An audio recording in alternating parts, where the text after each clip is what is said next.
Tuhan.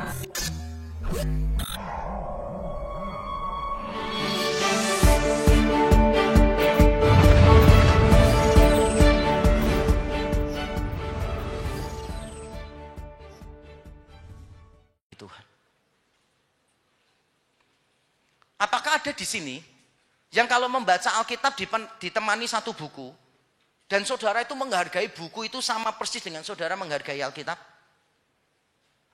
Tidak ya. Tapi izinkan saya memberi klarifikasi. Ini klarifikasi penting. Di dalam publikasi mereka juga beberapa kali menandaskan begini. Tulisan-tulisan kami tidak bisa disejajarkan dengan Alkitab. Alkitab lebih berotoritas daripada tulisan-tulisan kami. Benar mereka memang mengatakan itu. Tetapi persoalannya adalah mereka juga mengatakan hal-hal yang baru saya jelaskan ini. Sehingga kemungkinannya dua. Satu, mereka itu tidak konsisten. Jadi ada ketegangan dalam pandangan mereka, tension.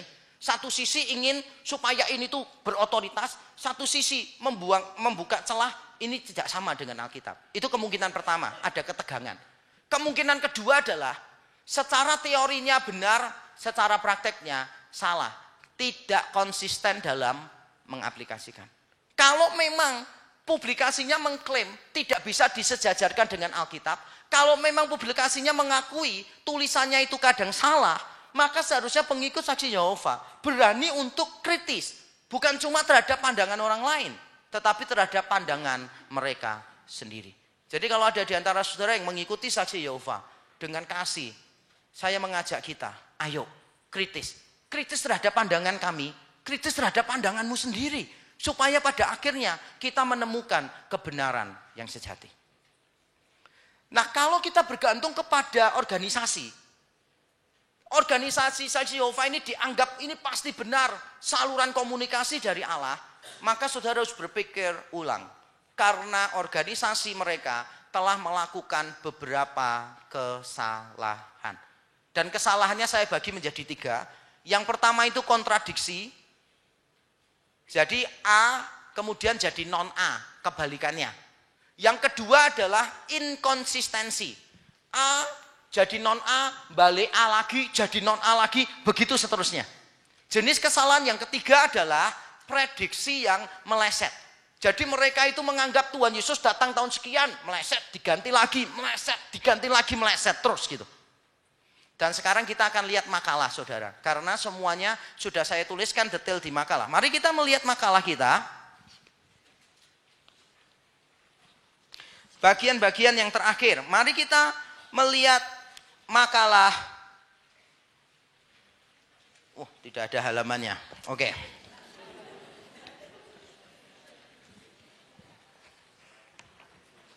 Susah ini. Nanti kalau saksi Yehova ngadakan seminar tentang saya, tidak bisa ngutip ini dari mana halamannya ya.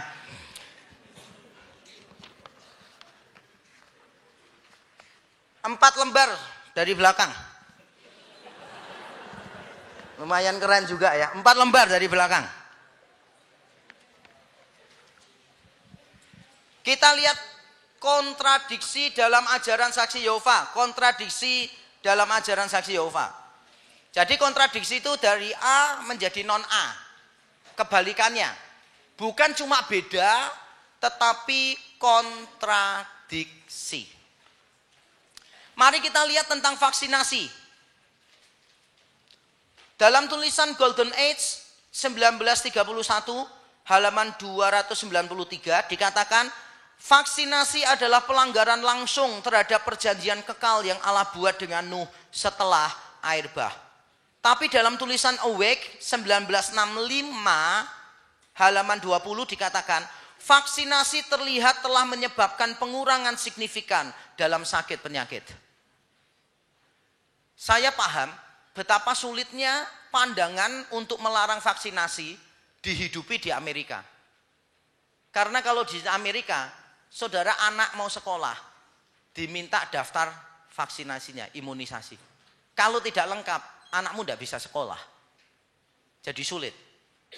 Vaksinasi dulu dilarang, sekarang diterima. Kemudian tentang transplantasi organ tubuh. Watchtower 1967 halaman 702. Transplantasi organ adalah kanibalisme. Karena itu tidak pantas untuk orang Kristen. Itu tahun 67. Kemudian tahun 68, setahun berikutnya masih sama. Saksi Yehova menganggap semua transplantasi organ sebagai kanibalisme. Karena itu tidak dapat diterima. Itu dalam majalah Awake 1968 halaman 21.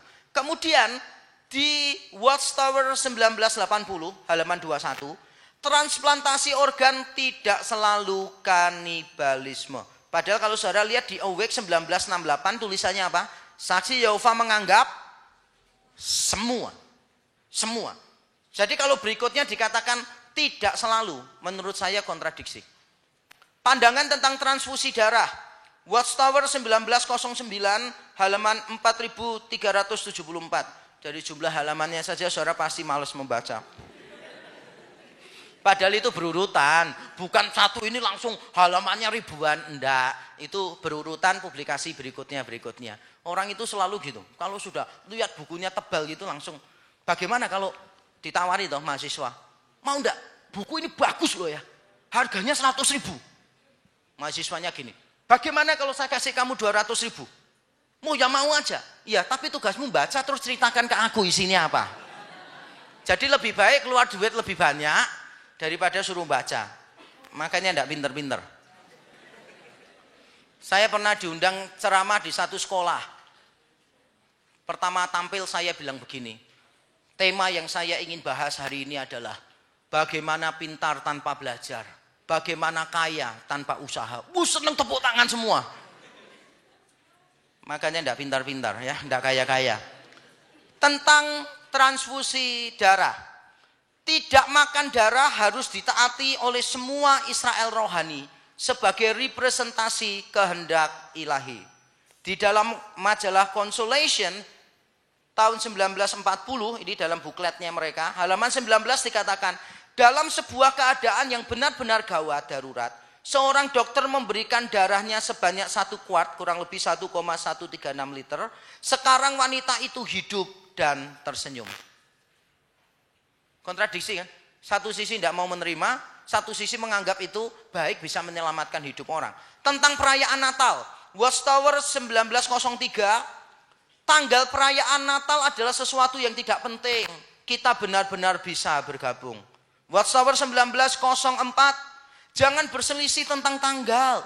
Bergabunglah dengan dunia dan rayakan Natal. Watchtower 1926, Natal adalah sangat penting. Tidak masalah dengan tanggalnya. Kemudian Watchtower 1979, Yesus tidak lahir pada tanggal 25 Desember. Karena itu merayakan ulang tahunnya melalui perayaan Natal pada 25 Desember adalah sangat tidak pantas bagi mereka yang dipimpin oleh kitab suci. Watchtower 1983, kita semua perlu menghadapi fakta bahwa Natal dan musiknya adalah bukan dari Yehova Allah kebenaran. Lalu apa sumber mereka? Setan, iblis itu. Kontradiksi enggak? Tentang penghormatan terhadap bendera. Watchtower 1917, setiap orang di Amerika harus gemar dalam mengibarkan bendera Amerika. Watchtower 1917, sejak Bethlehem didirikan di salah satu ujung drawing room. Bethlehem ini kantor pusatnya mereka, itu yang ada di Brooklyn, Bethlehem namanya. Salah satu kantor mereka. Jadi mereka punya 2 kantor. Nah, di salah satu kantor mereka, di salah satu ujung drawing room, disimpan patung separuh badan Abraham Lincoln dengan 2 bendera Amerika di dekatnya. Ini dianggap layak sepenuhnya. Tapi di majalah Awake 1971, sebuah simbol penyembahan berhala. Ada beberapa orang Kristen sekarang yang memiliki perasaan yang sama tentang bendera. Mereka adalah saksi Yehova. Mereka menolak berpartisipasi dalam upacara bendera. Dalam tulisan yang lain, School 1983, kita tidak memberikan penghormatan pada bendera negara manapun. Ini disebabkan kami melihat penghormatan bendera sebagai tindakan penyembahan. Contoh kontradiksi berikutnya dalam terjemahan Dunia Baru, Ibrani 1 ayat 6 sebelumnya diterjemahkan begini dalam Alkitab terjemahan dunia baru mereka. Tetapi ketika ia membawa lagi anak sulungnya ke dalam dunia yang terdiami, ia berkata, dan biarlah semua malaikat menyembahnya. Itu edisi terjemahan Alkitab dunia baru tahun 1961. Tetapi dalam edisi terjemahan Alkitab dunia baru 1971, 10 tahun kemudian, terjemahannya menjadi berubah. Tetapi ketika ia membawa lagi anak sulungnya ke dalam dunia yang terdiami, ia berkata, dan biarlah semua malaikat Allah memberi hormat kepadanya. Jadi yang pertama itu terjemahannya menyembah, 10 tahun kemudian diganti memberi hormat. Ini kontradiksi. Jadi kalau sampai tulisan organisasi menjadi pedoman untuk memahami Alkitab, maka menurut saya harus dibalik. Karena Alkitab tidak mungkin salah dan pandangan organisasi sudah beberapa kali salah, kontradiksi. Yang kedua jenis kesalahannya adalah inkonsistensi. Jadi tidak konsisten. Kalau kontradiksi itu gini, A menjadi non A. Kalau ini enggak, A menjadi non A, menjadi A, menjadi non A, menjadi A terus begitu tanpa tahu kapan berhentinya. Coba kita lihat contoh-contohnya. Tentang wajib militer. Karena itu jikalau kita ditugaskan untuk berperang. Dan jikalau pemerintah menolak untuk menerima keengganan kita yang seksama melawan perang, kita harus meminta untuk ditugaskan pada posisi lain yang berguna selain pertempuran. Misalnya jadi perawat atau jadi petugas dapur umum. Karena kan tidak langsung bertempur. Jika tidak, kita bisa ke medan peperangan untuk membantu membuat musuh takut. Tetapi tidak perlu menembak seorang pun. Watchtower 1898. Jadi ngomong keberatan saya kalau disuruh pergi. Nggak bisa, tetap harus pergi. Oke, kalau gitu saya tidak mau di medan peperangan loh ya. Saya mau di belakang layar saja. Tidak bisa, kita kurang tenaga. Oh ya sudah, berarti kalau di depan saya nggak mau menembak loh ya. Saya cuma membuat musuh takut. 1898. Kemudian Watchtower 1898 juga di tahun yang sama, edisi yang berbeda. Kalau tadi edisi 7, sekarang edisi 8, maksudnya itu bulannya, hanya terpaut bulan, 1 bulan. Tidak ada perintah dalam kitab suci yang bertentangan dengan wajib militer. Hanya terpaut 1 bulan. Kemudian di dalam Watchtower 1903, berarti ini 5 tahun sesudahnya, tidak ada yang bertentangan dengan hati nurani kita tentang pergi berperang. Padahal tadi 1898 ada keberatan nurani. Watchtower 1918, seorang Kristen yang berpikiran sempit selama perang mungkin menolak untuk melayani di palang merah maupun menerima ikatan pemerintah. Tetapi seorang Kristen yang mengetahui Alkitab melihat hal ini layak untuk melakukan keduanya. Watchtower 1951, sesuai dengan hati nurani, saksi Yehova menolak wajib militer. Dalam majalah United 1983, saksi Yehova juga telah menolak untuk melakukan tugas yang tidak berhubungan dengan pertempuran atau menerima tugas lain sebagai pengganti wajib militer. Kalau tadi yang pertama kan boleh, tapi tidak langsung di medan pertempuran. Boleh kalau jadi perawat, menyediakan makanan, menjaga perbekalan. Sekarang apapun tidak boleh. Ini berarti tidak konsisten. Contoh lain yang tidak konsisten adalah tentang kebangkitan orang Sodom. Watchtower 1879, orang-orang Sodom akan dibangkitkan. 1952, Watchtower, orang-orang Sodom tidak akan dibangkitkan. Watchtower 1965, orang-orang Sodom akan dibangkitkan. Watchtower 1988, orang-orang Sodom tidak akan dibangkitkan. Life Forever 1982, orang-orang Sodom akan dibangkitkan. Life Forever 82 edisi selanjutnya, orang-orang Sodom tidak akan dibangkitkan. Dalam Insight volume 2 1988, orang-orang Sodom akan dibangkitkan. Dalam Revelation 1988, orang-orang Sodom tidak akan dibangkitkan.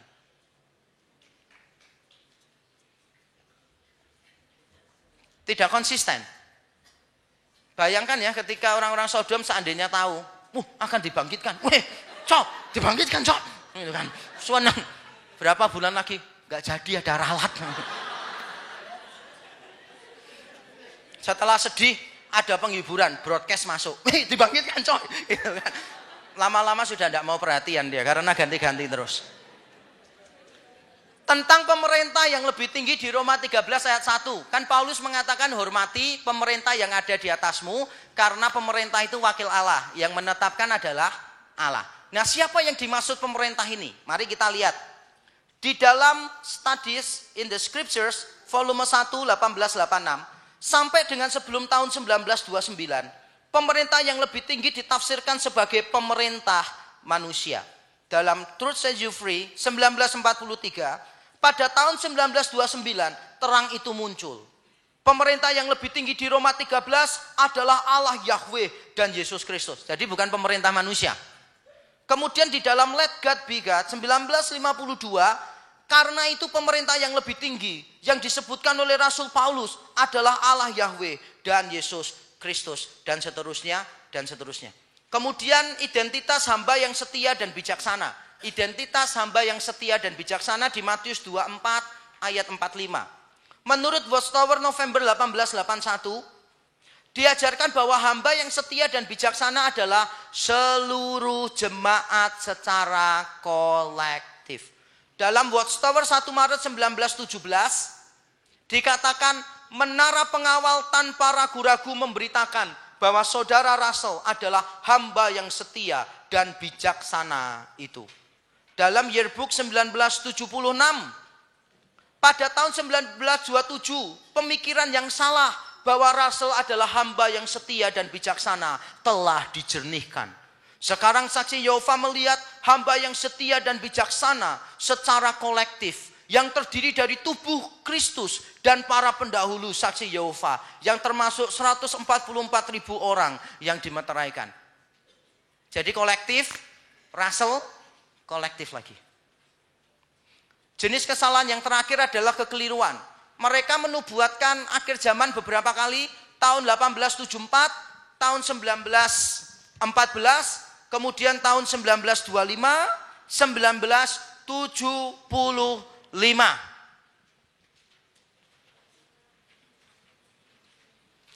Saya bertanya kepada saudara, kira-kira pemimpin saksi Yehova tahu enggak kesalahan-kesalahan ini?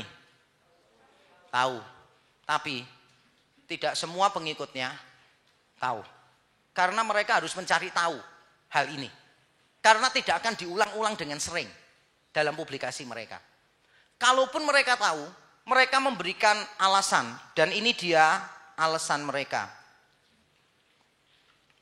Mari kita lihat alasan mereka terhadap hal ini. Kita akan langsung lompati slide-slide berikutnya dulu. Respon saksi Yehova terhadap kesalahan mereka. Setelah itu nanti kita lanjutkan dengan pola hermeneutikanya mereka. Mari kita lihat. Terus. Nah, mereka meresponi kesalahannya dengan cara begini. Pemimpin saksi Yehova tidak pernah mengklaim sebagai nabi yang diilhami Allah. Itu kalimat dalam publikasi mereka. Kami tidak pernah mengklaim sebagai nabi yang diilhami Allah. Yang kedua, pemimpin saksi Yehova bukan nabi palsu. Karena kalau nabi palsu tidak mengakui kesalahan mereka. Sedangkan kami mengakui kesalahan kami. Yang ketiga, pemimpin saksi Yehova bukan nabi palsu. Karena nabi palsu tidak mengoreksi diri. Kalau mereka akan mengoreksi diri, menubuatkan tahun ini gagal, terus dikoreksi lagi tahun lain. Gagal lagi, dikoreksi lagi tahun lain. Sampai sekarang koreksinya tidak pernah benar. Namanya koreksi itu kan menjadi lebih korek kan ya, ya ngerti ya? Menjadi lebih benar itu baru namanya koreksi. Respon mereka, Allah memberikan pernyataan secara progresif, berkembang. Sehingga itu ada terang yang lebih jelas. Jadi ini dulu tidak jelas, sekarang lebih jelas. Nanti saya akan beritahu tanggapan saya apa tentang hal ini. Tapi saya ingin saudara memahami dari perspektif mereka dulu.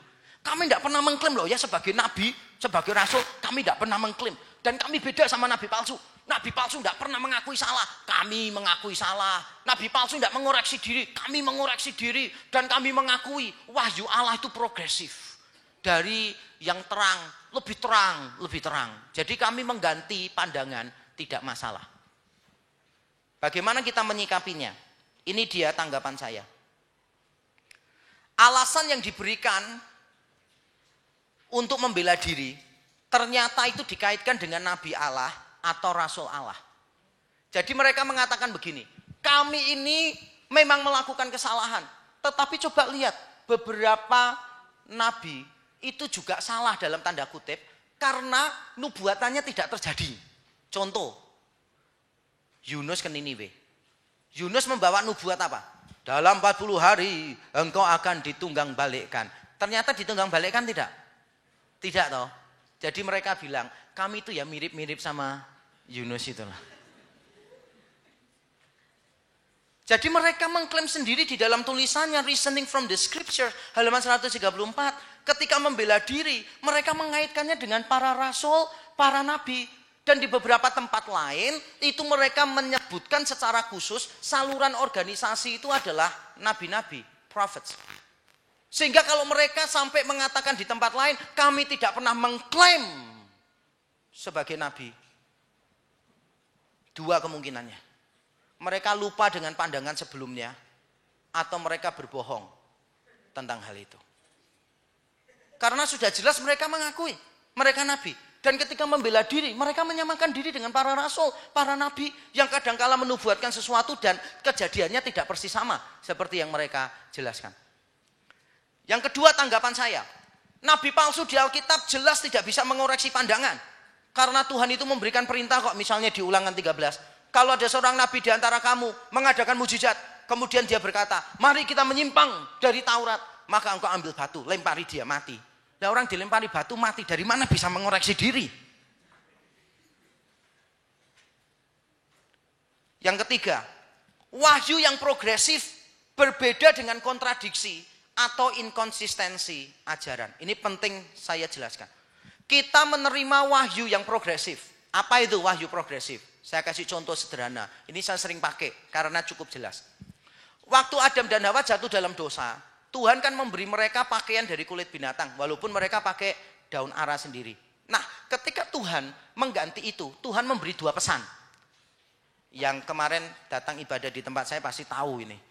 Pesan pertama adalah, akibat dosa tidak boleh diselesaikan manusia. Jadi ketika Adam sadar, telanjang, mencoba menyelesaikan sendiri, menutupi ketelanjangannya. Tuhan bilang, no, akibat dosa hanya aku yang bisa menyelesaikan. Yang kedua pesan yang mau disampaikan Allah adalah untuk hukuman dosa itu diperlukan penumpahan darah. Makanya pakaiannya bukan dari daun yang lebih kuat, yang lebih tebal. Dari daun ara Tuhan ganti, daun pintu atau daun telinga. Bukan, tapi diganti dengan kulit binatang karena ada penumpahan darah di sana. Nah, konsep bahwa penebusan membutuhkan penumpahan menjadi lebih jelas lagi pada zaman Musa. Karena sudah diformalkan. Kalau kamu berbuat dosa, mengakulah membawa korban persembahan. Kemudian seiring waktu menjadi lebih jelas. Yaitu Yesus ketika datang di Yohanes 1. Yohanes Pembaptis berkata, lihatlah anak domba Allah yang menghapus dosa dunia. Ini namanya progresif, saudara. Dari yang kecil, lama-lama jadi yang besar, lama-lama jadi besar dan terang sekali. Tapi kalau saudara lihat inkonsistensi sama kontradiksinya mereka, itu progresif atau sirkular? Menurut saya sirkular loh itu. Orang-orang Sodom bangkit? Enggak. Bangkit? Enggak. Bangkit? Enggak. Itu bukan progresif itu, saudara ngerti? Kalau saya gambarkan itu begini, orang Sodom bangkit. Oh enggak. Bangkit. Oh enggak. Ini majunya kapan? Maju itu kalau gini loh, orang-orang Sodom itu bangkit. Terus dijelaskan lagi, kebangkitannya itu bukan cuma dari sisi A, tapi dari sisi B. Nah itu namanya progresif. Nanti di tahun kemudian dijelaskan, ternyata bukan cuma dari sisi B, tapi juga dari sisi C. Lah itu progresif gitu loh. Lah kalau bangkit enggak, bangkit enggak, bangkit enggak, ini bukan progresif. Sirkular ini. Apalagi kalau ini menubuatkan kelahiran, kedatangan Tuhan. Sudah tahu keliru kan? Yesus sudah bilang dia saja tidak tahu kok. Dari mana mereka bisa tahu? Salah. Kalau saudara progresif loh ya, progresif. Saudara tahu, tidak boleh menebak. Setelah saudara tebak, salah. Koreksinya bentuknya apa? Jangan menebak lagi kan. Satu, tidak boleh menebak. Kedua, setelah kalian nyoba nebak, ternyata salah. Lah kenapa sampai diulangi sampai 4 kali? Ini bukan progresif, saudara. Saya tidak mengerti ini memakai istilah apa yang paling tepat ini. Boleh? Enggak. Boleh? Enggak. Ini progresif apa sih? Enggak progresif lah. Itu namanya tidak progresif. Jelas ini ya? Sangat berbeda sekali. Oke. Sekarang kita akan lihat pola hermeneutika saksi Yehova. Pola hermeneutika saksi Yehova. Kalau tadi saudara sudah tahu betapa pentingnya pandangan organisasi, padahal pandangan itu banyak kekeliruannya. Sekarang kita lihat pola hermeneutika saksi Yehova. Saya dasarkan pada tulisan Anthony Hoekema, The Four Major Cults, 249 sampai 255. Ini saya pakai istilahnya Hoekema semua. Yang pertama adalah absurd literalism. Absurd literalism. Jadi penafsiran hurufiah yang kacau, yang tidak jelas. Contohnya begini. Mengapa transfusi darah dilarang? Karena ada ayatnya berkata begini. Kan tidak boleh makan darah. Kan tidak boleh makan darah. Nah, dari ayat tidak boleh makan darah di Imamat 17 ayat 14. Langsung diambil. Tidak boleh transfusi berarti. Sekarang coba ya, saudara pikir pelan-pelan. Hubungannya apa? Tidak boleh makan darah, minum darah itu dengan transfusi darah. Hubungannya apa? Hubungannya apa? Konteksnya aja sudah jelas berbeda. Ini tentang apa, ini tentang apa. Transfusi darah itu tentang keselamatan jiwa orang. Yang ini tidak boleh minum darah itu kan peraturan di dalam perjanjian lama. Gak ada sangkut pautnya sebetulnya. Tapi cara untuk menafsirkan hurufiah yang kacau begini menjadi kebiasaan. Contohnya, orang yang dimeterai Tuhan di Wahyu, itu kan disebutkan di Wahyu 7 dan di tempat lain, 144.000 orang yang dimeterai. Mereka nafsirkannya hurufiah. Jadi mereka percaya pengikut saksi Yehova yang setia, yang menjadi sisa-sisa remnant, orang-orang yang hebat, yang rohani itu, pendahulu mereka, itu sudah membooking 144.000 tempat itu di surga. Bagi yang lain, yang pada waktu menjadi saksi Yehova sudah tidak ada lotnya lagi di sini, tidak ada kuotanya bisa masuk, maka semua akan tinggal di Firdaus di bumi ini. Jadi mereka menafsirkan 144.000 itu satu secara hurufiah, kedua ditafsirkan pengikut mereka yang setia. Padahal kalau saudara membaca Wahyu 7 dan di tempat lain, saudara pasti bisa tahu dengan gampang. Disebutkan di sana 144.000 orang, 12.000 dari suku A, dari suku B dan suku Israel kan 12 kan ya. 12.000 dari masing-masing suku gitu. Nah terus bagaimana bisa 144.000 itu pengikut saksi Yehova? Sedangkan Alkitabnya mencatat itu umat Allah di perjanjian lama. Yang kedua, mereka tidak memperhatikan jenis sastra dari kitab Wahyu. Kitab Wahyu itu penuh dengan simbol. Karena jenis sastranya adalah apokalipsis. Ini bukan jenis sastra yang unik. Orang-orang Yahudi punya jenis sastra ini di luar Alkitab. Punya. Alkitab perjanjian lama juga punya. Kalau saudara membaca sebagian Daniel, sebagian Yesaya, sebagian besar Yehezkiel dan Sakaria, maka saudara akan menemukan simbol-simbol yang semacam itu. Dibawa oleh malaikat, dibawa oleh roh, kemudian melihat sesuatu dan seterusnya, dan seterusnya. Itu memang bukan hal yang unik. Sehingga orang-orang itu terbiasa pada zaman itu, kalau menafsirkan apokaliptis, ya mesti simbolis lah. Kalau menafsirkannya secara hurufiah, salah dong jenis sastranya. Contoh ya, kalau ada orang mengatakan begini, seperti cuka ditabur pada luka, demikian kedukaanku kepadamu. Kemudian saudara bayangkan, seperti cuka ditabur di atas luka, demikian kedukaanmu. Langsung saudara mikir gini, kamu beli cukanya di mana itu? Lukamu yang mana yang kamu kasih cuka itu? Menurut saya saudara nggak akan tanya begitu. Karena saudara tahu istilah itu berbau apa? Puisi. Paham ini? Tafsirkan sesuai jenis sastra. Kalau apokaliptis ya simbol lah, jangan ditafsirkan hurufiah. 144.000, oh berarti benar-benar 144.000. Menurut saya ini penafsiran yang tidak menghargai jenis sastra. Seperti contohnya tadi itu. Contoh Mazmur, Daud berkata begini, aku menggenangi tempat tidurku dengan air mata. Menurut saudara benar enggak? Daud nuangis itu sampai tempat tidurnya itu tergenangi gitu kan. Saudara bingung, ini raja kok mesakno ya tidurnya di kolam renang ya. Menurut saudara, Daud ini bohong nggak? Kan nggak mungkin loh dia sampai nangis menggenangi tempat tidurnya, nggak mungkin kan ya, bener ya? Tapi menurut saudara Daud bohong atau enggak? Tidak. Kenapa kok tahu tidak bohong? Jenis sastranya itu puisi. Di tempat lain Daud mengatakan begini, seperti tulang lepas dari sendinya, demikian jiwaku merana. Tulang lepas dari sendinya itu. Kemudian ketika saudara membaca, jangan ditirukan. Gini merana, lepas dari sendinya. Gak cocok lah. Itu puisi gitu loh. Harus menghargai jenis sastranya. Jadi jangan-jangan pokoknya ini hurufiah, ini hurufiah gitu kan. Jangan.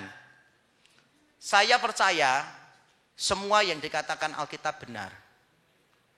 Tapi bukan berarti semuanya melalui jalur hurufiah.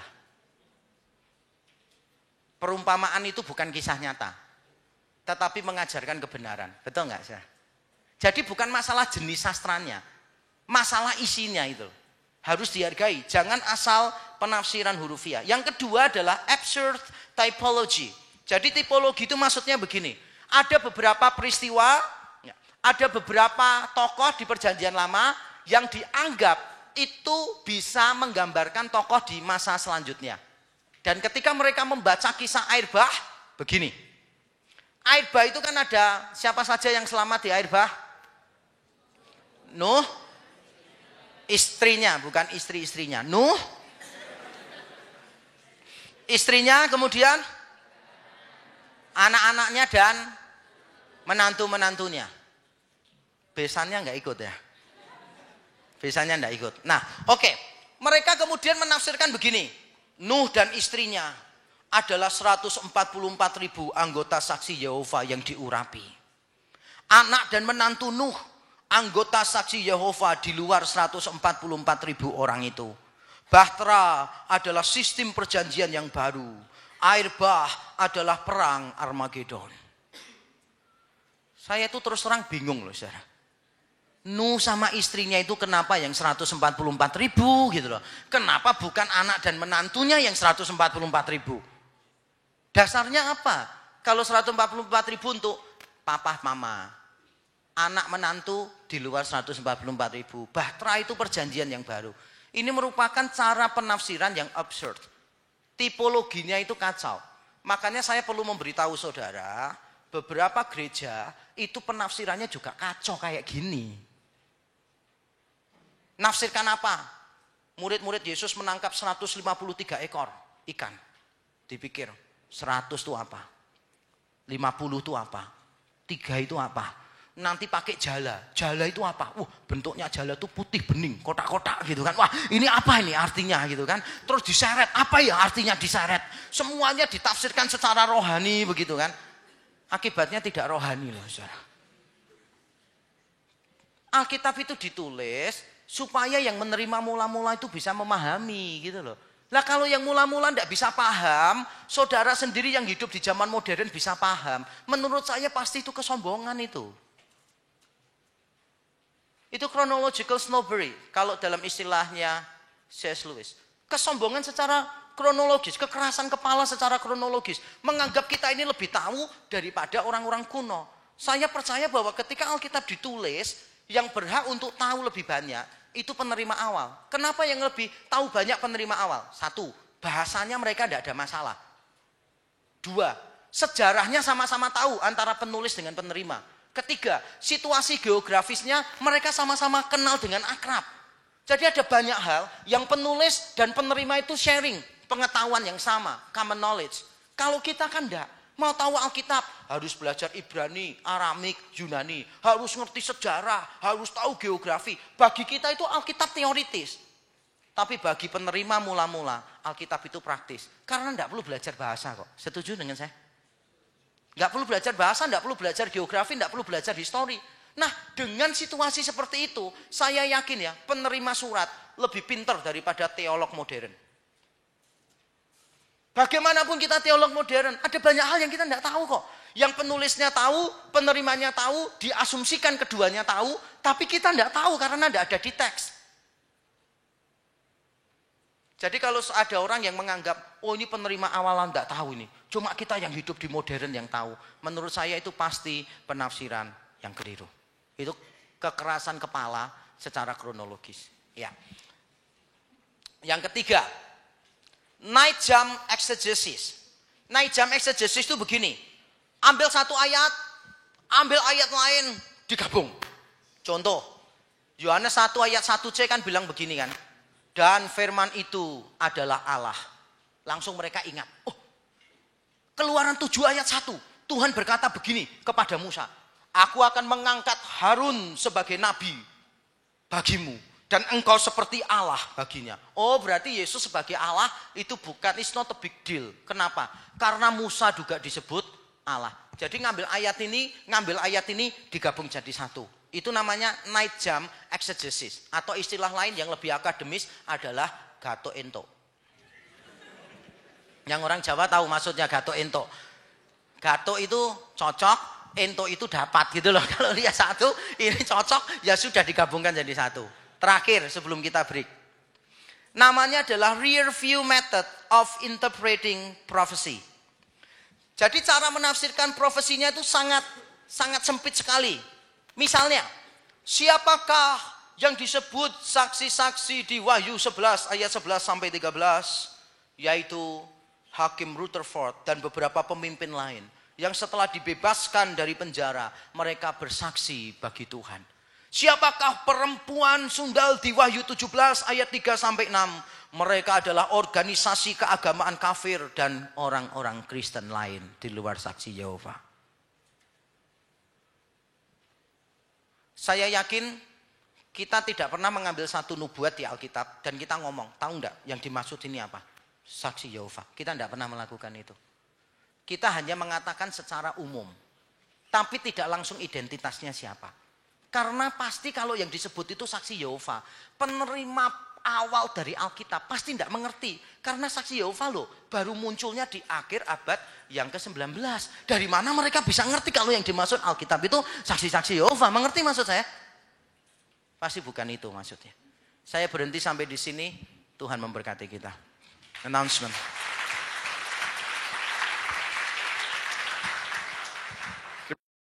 Saya untuk melucu daripada tidak melucu. Jadi saya diberi topik apapun tetap keluarnya memang melucu. Karena memang saya panggilan dari kecil sebetulnya jadi pelawak, tapi Tuhan belokkan jadi pendeta gitu kan. Sampai anak saya itu beberapa kali tanya saya, "Papa ini pelawak yang jadi pendeta atau pendeta yang menjadi pelawak?" Dua-duanya salah. Jadi saya tidak bermaksud untuk membuat lelucon. Walaupun tidak ada yang protes, tapi saya merasa mungkin bagi saudara yang saksi Yehova merasa offended dengan gurauannya, saya minta maaf. Dan sekaligus yang kedua saya minta maaf, saya tidak bisa berhenti melucu karena memang itu Yakub banget gitu ya. Jadi saya melucu bukan bermaksud meremehkan orang. Saya dalam perdebatan dengan pemuka agama lain di satu universitas juga begitu. Jadi suasananya tegang kayak apapun, saya tetap melucu aja begitu. Karena memang sulit bagi saya untuk serius, lebih mudah untuk melucu. Oke, mari kita kembali untuk membahas kesalahan-kesalahan dari organisasi tadi.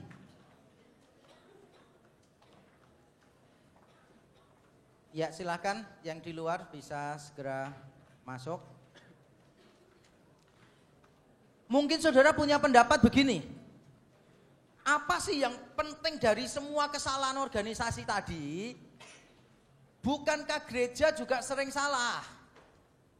Mengapa organisasi saksi Yehova salah aja kok perlu seminar? Bukankah para pendeta juga sering salah? Mengapa para pemimpin saksi Yehova salah?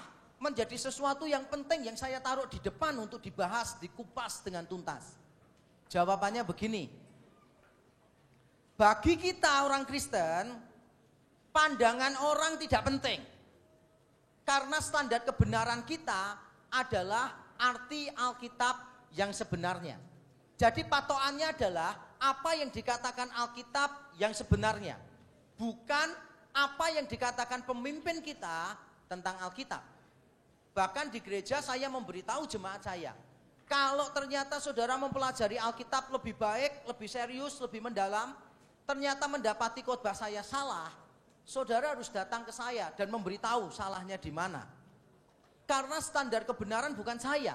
Standar kebenaran adalah Alkitab.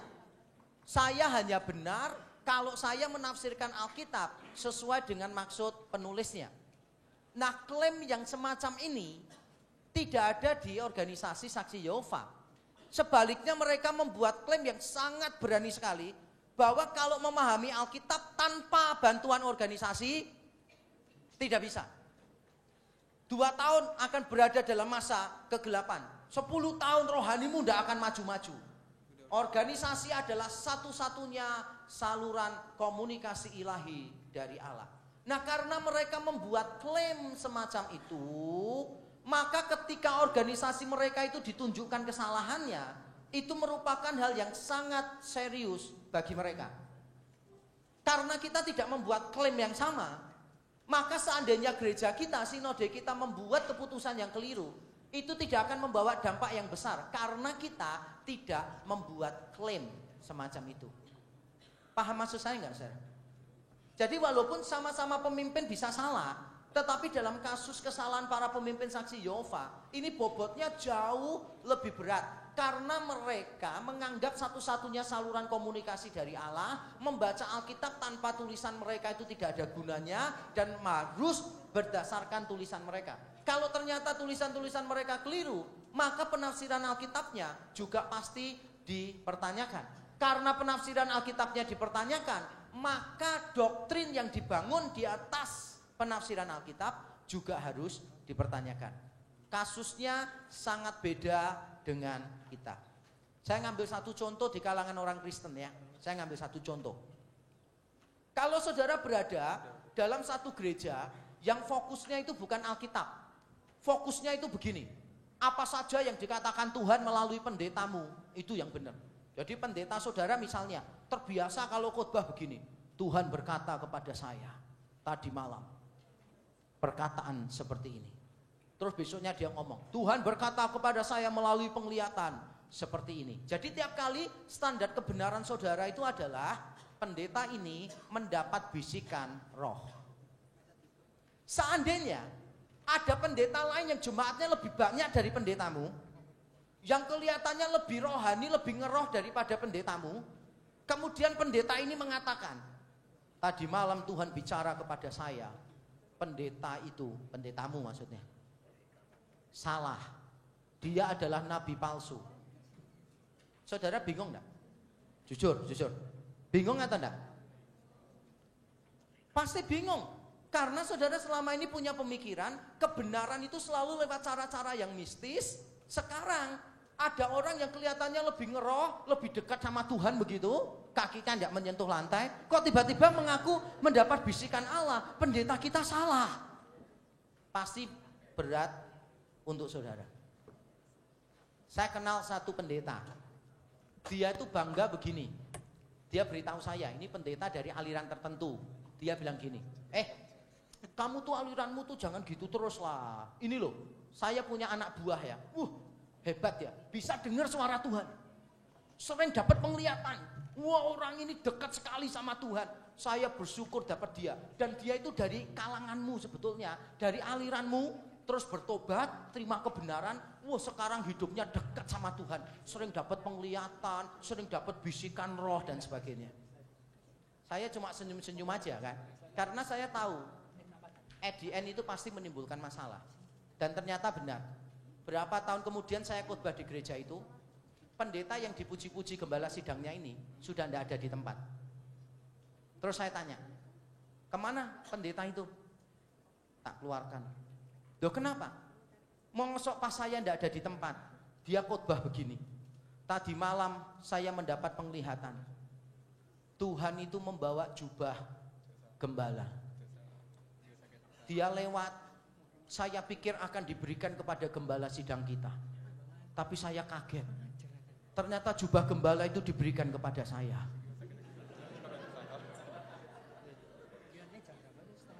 Pecat. Mana? Standar kebenarannya problem. Kalau standar kebenaranmu adalah Tuhan ngomong apa, Tuhan ngomong apa, Tuhan ngomong apa, tidak heran loh saudara, tidak heran.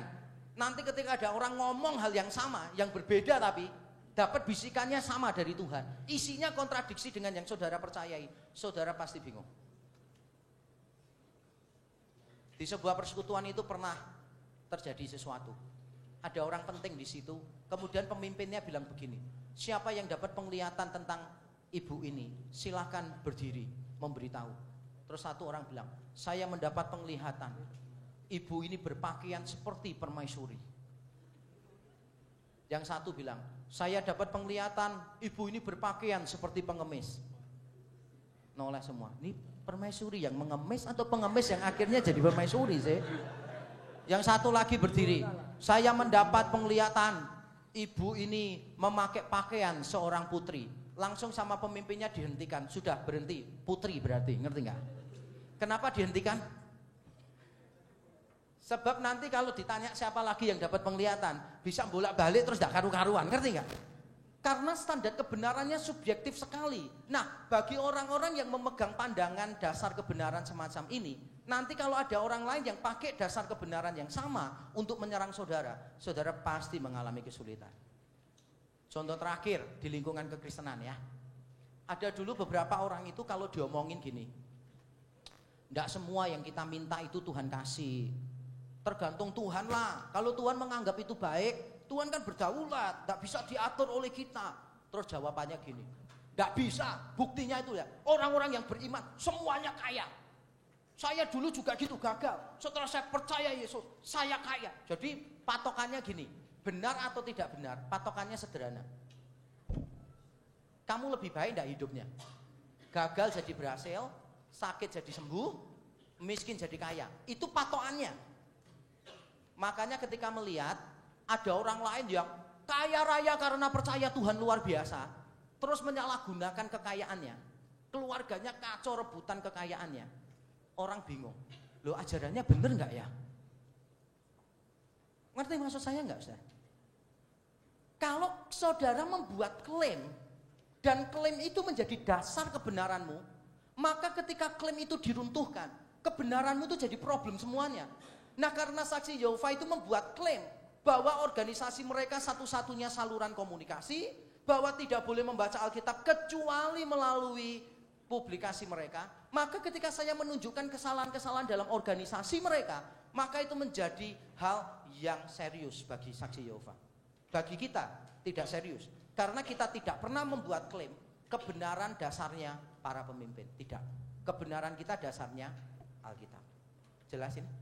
Siapapun dia yang bicara tidak sesuai arti mula-mula Alkitab, tidak peduli jabatannya berapa, tidak peduli jumlah jemaatnya berapa, tidak peduli pengalaman rohani spiritualnya dengan Tuhan kayak apa. Selama orang itu pandangannya tidak sesuai Alkitab, maka kita berani mengatakan kamu salah. Karena Alkitab dasar kebenaran kita. Kalau dasar kebenarannya organisasi, maka ketika organisasinya salah, kebenarannya pasti goyah. Itu maksud saya. Nah kalau kita sudah tahu bahwa hermeneutika mereka itu problem, saksi Yehova ini hermeneutikanya terlalu dipengaruhi oleh organisasi mereka.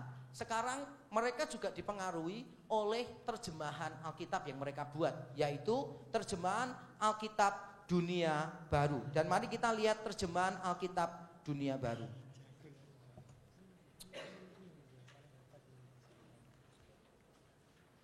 Di dalam terjemahan Alkitab Dunia Baru ini, para pemuka saksi Yehova dalam publikasi mereka berusaha untuk memberikan endorsement dari para tokoh, yang mereka anggap itu teolog-teolog biblika. Di makalah saudara tidak ada. Saya baru dapat 5 menit yang lalu dari Tuhan.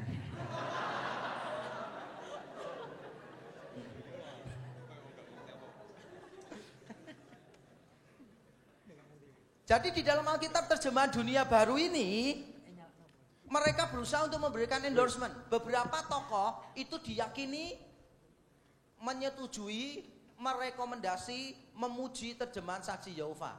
Dan mereka memberikan beberapa tokoh, termasuk Goodspeed. Kalau saudara belajar biblika, saudara pasti tahu orang ini. Ini adalah orang yang penting, orang yang ahli biblika. Kemudian mereka juga memberikan contoh suratnya dilampirkan. Contoh surat dari Goodspeed dilampirkan dalam publikasi Saksi Yehova untuk memberi penekanan bahwa terjemahan mereka sangat ilmiah. Tapi sekarang orang-orang tahu otentisitas surat itu dipertanyakan. Karena pada saat memberikan surat itu tidak ada tanda tangan dari Goodspeed. Problem. Kedua, Goodspeed itu Trinitarian, percaya Tritunggal. Pada saat di dalam suratnya dia memberi masukan kepada terjemahan dunia baru. Masukan dari Goodspeed ini sangat-sangat minor sifatnya. Jadi masukannya itu tentang hal-hal yang tidak penting gitu loh saudara. Padahal orang ini, teolog biblika yang terkenal ini, percaya doktrin Tritunggal. Mana mungkin dia bisa memberikan koreksi untuk hal-hal yang kecil yang tidak penting. Tetapi dia lupa memberikan koreksi terhadap hal-hal yang substansial. Ayat-ayat yang berkaitan dengan Tritunggal. Dari mana dia bisa kelewatan memberikan koreksi yang substansial, sedangkan dia punya waktu mengoreksi hal-hal yang tidak penting. Dan tidak ada tanda tangan di sana. Cuma ada ketikan TTD. Tidak ada tanda tangan di sana. Dan beberapa orang non-Saksi Yehova sudah menantang begini. Gampang kok kalau menunjukkan itu asli atau tidak.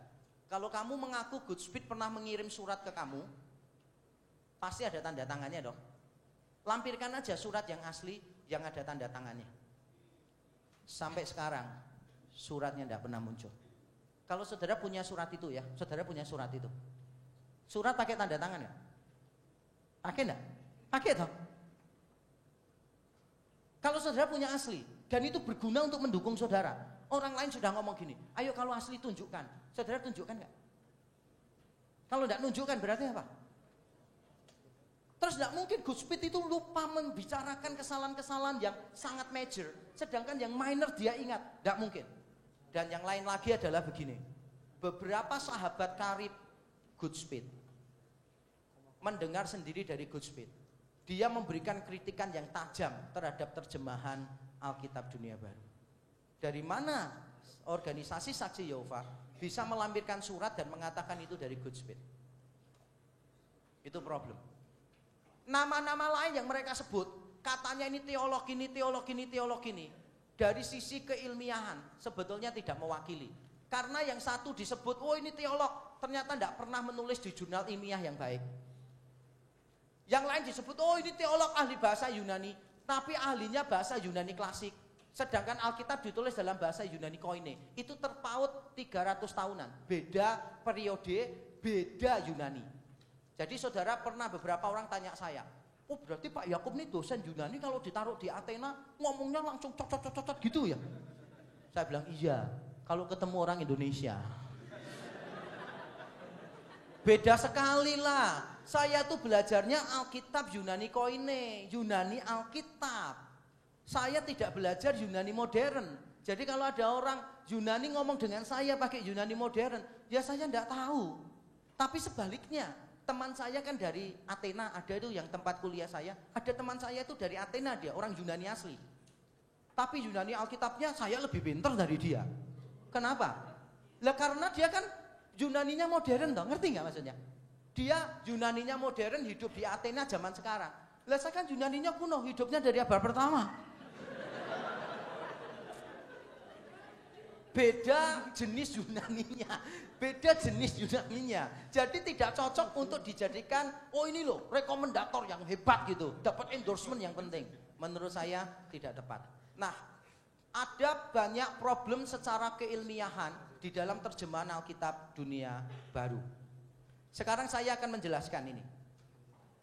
Di dalam terjemahan dunia baru ini, jangan pikir, ini penting sekali. Jangan pikir saksi Yehova hanya pakai terjemahan dunia baru, tidak. Mereka juga memakai terjemahan lain. Tetapi ini yang perlu kita garis bawahi. Pada saat mereka mengutip terjemahan lain, hampir semuanya terjemahan yang tidak standar, yang tidak diakui oleh kalangan sarjana. Yang saya aja ketika baca kutipannya, saya berkata begini, oh ternyata ada ya terjemahan ini ya. Karena bukan terjemahan standar yang biasa dipakai di kalangan para sarjana. Saya mengatakan ini, perhatikan baik-baik. Saya mengatakan ini bukan dalam rangka begini. Karena mayoritas sarjana tidak terima, makanya terjemahannya salah. Saya tidak berasumsi begitu. Saya mengungkapkan mayoritas sarjana tidak terima terjemahan ini karena mereka membuat klaim, sekali lagi, mereka membuat klaim bahwa terjemahan Alkitab mereka adalah terjemahan yang dari sisi keilmiahan bisa dipercaya. Dan mereka membuat klaim kalau beberapa teolog biblika terkenal memberi rekomendasi tentang terjemahan mereka. Karena mereka yang lebih dahulu membuat klaim, maka saya berhak dong meresponi. Kalau dia buat klaim saya tidak meresponi, kan tersinggung. Ngomong dewe, kan gitu toh. Dan mereka membuat klaim, saya meresponi. Karena mereka mengklaim terjemahanku ilmiah. Maka tugas saya adalah menunjukkan bahwa mayoritas teolog biblika, jika tidak semuanya, mayoritas, menganggap terjemahan itu kurang ilmiah. Belum tentu pandangan mayoritas sarjana benar, saya paham itu, belum tentu benar. Tetapi klaim mereka bahwa terjemahan mereka itu diakui para teolog, itu salah pasti. Karena sebagian besar teolog tidak terima. Ngerti ya cara berpikir saya ya? Gitu. Jadi saya tidak mencari gara-gara, saya hanya meresponi klaim yang mereka buat. Berikutnya, saya kasih satu kasus. Coba baca Lukas 23 ayat 42. Dari tadi kita belum membaca Alkitab, silahkan membaca Lukas 23 ayat 42.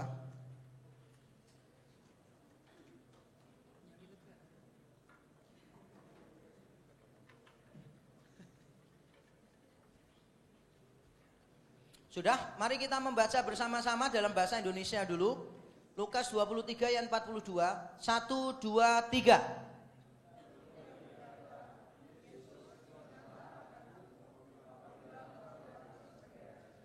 Salah, ayat selanjutnya. Terus. Salah, ya ayat selanjutnya. Cepat, 1, 2, 3.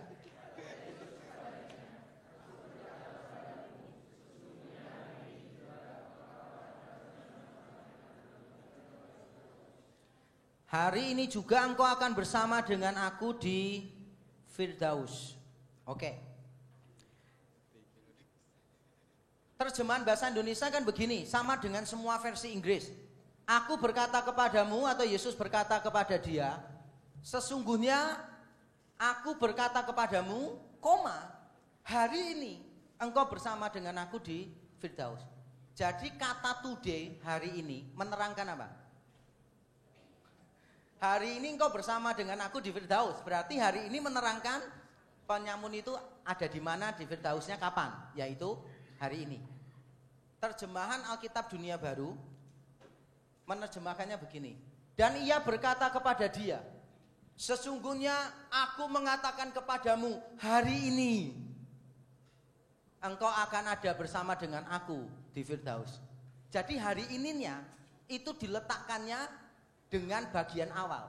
Sesungguhnya aku berkata kepadamu hari ini. Isinya apa? Engkau akan berada bersama aku di Firdaus. Kapan? Tidak tahu, ya nanti akhir zaman. Bedanya tahu maknanya? Cuma beda peletakan, itu bisa beda.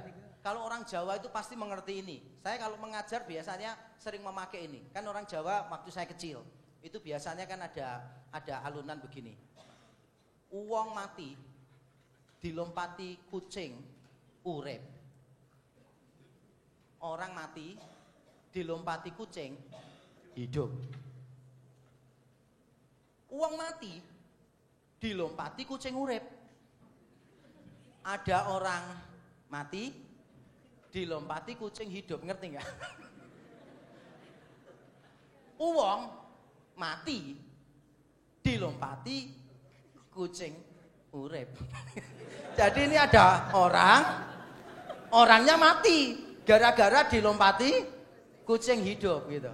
Jadi karena tiba-tiba itu dia lagi jalan dilompati kucing, kaget. Setelah itu dia nyebrang jalan sembarangan ditabrak truk gitu loh maksudnya. Jadi uwong mati dilompati kucing urip gitu kan. Nah, bagaimana kita meletakkan jeda itu mempengaruhi makna. Ada orang buru-buru membawa binatangnya. Saya sering pakai ilustrasi ini. Jadi dia pergi ke dokter hewan. Karena buru-buru anjingnya ini mau mati kan. Dia langsung tanya sama perawatnya, enggak butuh tata bahasa yang baik dan benar. Di mana dokter hewan?